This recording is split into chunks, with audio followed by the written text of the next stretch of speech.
My guest tonight is Johnny Miller. He's a war correspondent, reporter for Press TV in Donetsk, in the Donbas. Johnny, welcome to the show.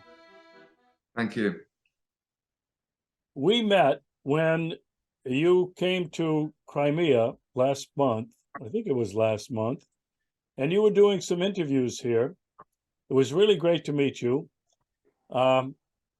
We recorded an interview that I published on my platforms.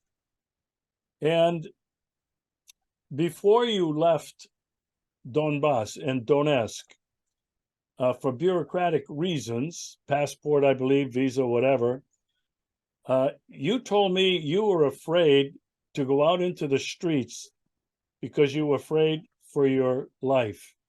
Tell me about that. And then I'll ask you about what it's been like since you're back. Yeah, well, I mean, that's just been life in Donetsk. I spent about 4 months here over the last year. And sometimes there's shelling every day. Sometimes the shelling is really strong. Last time I was here, the shelling was constant in the center as well. And it was just really, really tense. So sometimes I'd chase the incoming and they would just land in the middle of an empty street, not causing much damage. Sometimes just a market just nearby was hit. I was in a church recently, finding some solace in a church. The next day the church was hit. Go to a youth center, bombed, bodies, one 24-year-old woman lying outside dead, covered in a blanket, 3 more dead inside. And over the time I've been here, that's just normal. You go to a bus station, there's bodies in the streets, markets, all the schools. And some of the shelling, in the center of Donetsk, there's no military targets. On the outskirts and the other districts, there may well be some artillery. In the center of Donetsk, there's no military targets. Occasionally, Ukraine hits an administration center, something that's perhaps understandable in this conflict. Other times, it's just shelling, sometimes random shelling of civilians, sometimes targeted shelling of civilians, like the bus station or the youth center, the markets, and it's yeah, really, really tense. The last time I was here, it's just my 2 of my apartments have been hit. Missiles landed 15 meters outside 2 of my apartments. If I was walking outside right then, I'd be killed, hit by shrapnel. And so even when you need to go to the shop to buy something, it's can I deal with the stress of going over the road to the shop and the risk? So that's what it was like. The last time I was here, a month ago or so ago, it was really, really heavy. Previous months before that, sort of intermittent, but I mean, very, very dangerous. My favorite cafe was hit. I mean, just it's crazy to describe what it's like here. Now coming back, I've been here about 5 days. There was a major strike at a pharmacy market near here. It's killed 3 people. But other than that, it's been quiet in the center. There hasn't been any major strikes in the center. In the districts, there's been one person killed today, 1 man killed today. 5 people killed, injured in the last couple of days, according to local news reports, which are accurate, usually. I can tell you they're accurate because I often go to the sites and see them myself. But right now it's quiet. I mean, it's not as if it's a peaceful city. You still hear the distant booms of war. But I walked into the center today and yeah, I wasn't really worried about getting blown up. But that can change at any moment. So what do you attribute this calm for the last few days? What do you attribute that to? What are people saying? Yeah, I mean, I attribute it to the fact that around the north of Donbas and the Bakhmut or Artemovsk in Russian, we're seeing some of the fiercest fighting of the war so far. Dozens, most likely hundreds of Ukrainian soldiers being killed or wounded every day. It's not clear the Russian casualties as well. They may well be high. And so we're seeing some of those fierce fightings. The Americans said today that they advised the Ukrainians to pull out of Bakhmut. Russia's just taken Soledar, an important strategic town as well. So we're seeing some of the major fighting, and Bakhmut could well be a pivotal point in the fight for Donbass. If Russia's able to take Bakhmut, it can open up the rest of the Donbass. But there's still some major settlements left: Slavyansk, Kramatorsk. Ukrainians will be able to fortify them. So. And also the Russians now pushing in the south in the Zaporozhye region, and there has been some incremental movement on the outskirts of Donetsk, particularly taking important fire points from the Ukrainians. So I think the Ukrainians now, they've lost some of their fire points on the outskirts of Donetsk, and also, frankly, they are in a battle that also fears of a new Russian offensive, perhaps in Belarus or elsewhere. Ukrainians have moved some troops to the north around Kiev, fearing a Russian offense there. That may well be a ruse. A lot of warfare is trying to fool your opponent. So Russia may well be faking an offensive up in Belarus to move Ukrainian troops there, or they may well assault there. No one really knows except for the higher echelons of Russian military power. But I think the Ukrainians are more concerned with the Russian advances right now than shelling civilians and other targets here in Donetsk.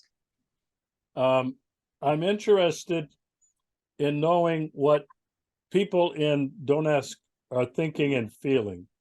I know that some people were really depressed. Some people were feeling defeatist. They were wondering why Russia wouldn't put an end to this after 8+ years. Are people feeling like it's all over for them, or are they beginning to feel like maybe there's some light at the end of the tunnel? No, I mean, I was here in May, I think. So Russia joined the war or invaded, or here in Donbas, we'll call it. Russia calls it a special military operation. NATO and Ukraine call it an invasion. Most people in Donbas here call it a liberation operation.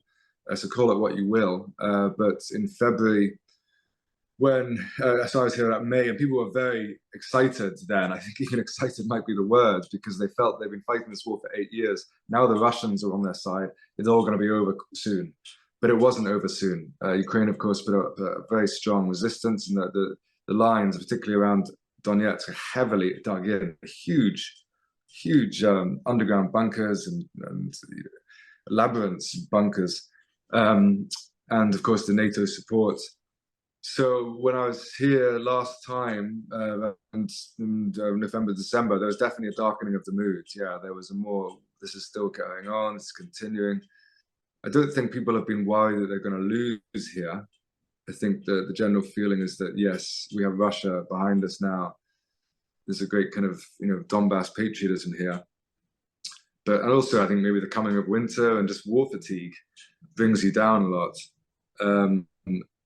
But now I think it's just a steady, stoic mood, really. People understand. They've lived here for 8 years. They know under the war for 8 years.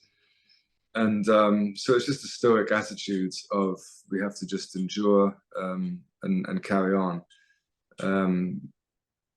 Yeah, I mean, it'd be interesting if it's still happening in the summer, whether the bright sunshine changes the mood as well. I don't know. Well, this is another thing I wanted to ask you for your opinion. I mean, as you look into your crystal ball, several things, significant things have happened, I think, and I'd like your opinion. Since October 10th, and the time period when Ukraine, whoever, America, the Brits, blew up the Nord Stream 2 pipeline, blew up a section of the automobile vehicle portion of the bridge at Kerch. There have been daily 24/7 precision guided missile strikes on all Ukrainian oblast, major cities, Kiev, Lvov, Odessa, Poltava. Russia has, I mean, there's thousands of missiles that have been fired that have destroyed, supposedly, allegedly, 60% of the electrical grid, transportation hubs, command and control centers. There are blackouts, people without power for most of the day. Electric trains, which transport reinforcements and equipment, can't run. On top of that, Russia has taken back important cities, towns, Soledar, now Bakhmut, it looks like, Zaporozhye, Kherson. It looks like there could be a major offensive by the Russians there. And finally, several months ago, Russia called up 300,000 troops who have been training intensively all across Russia, many in Siberia, where it's deep winter right now. And now we are in winter in Ukraine. Do you sense that something significant is going to happen in the next few weeks or months? Yeah, well, there's a lot of talk about another Russian offensive. All sides are talking about that. The Russians are expecting it, the Russian people, and NATO and Ukraine are expecting it, a major Russian offensive. And as I said, whether that'll come in Belarus or elsewhere, it's in the Donbas or Zaporozhye, it's not clear. Or maybe it won't happen at all. Maybe it's just a ruse, and Russia's just concentrating on the Donbas. So as I said, a big part of warfare is trying to fool your opponent, and that's what Russia's trying to do at the moment. Trying to, obviously, if you launch an offensive, if your opponent thinks you're launching offensive in one area of the country and you actually launch it in another area of the country, your offensive is going to have a lot more success. So there's a lot of that kind of attempts to fool the opponent going on, which means we're in the dark as well. I can't sit there and tell you, nobody can, except for the higher echelons of Russian power, where new attacks are going to come. But there's a feeling that Russia's going to launch major attacks, perhaps even the same time as they launched last year, February 22nd, 24th last year. So there's a feeling, and it has been for weeks now, that there will be some major push, but we'll have to wait and see about that. Yeah.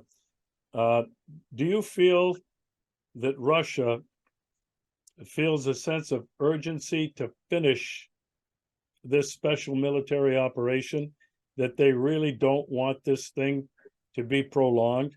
Some people say a year, 2 years, 10 years.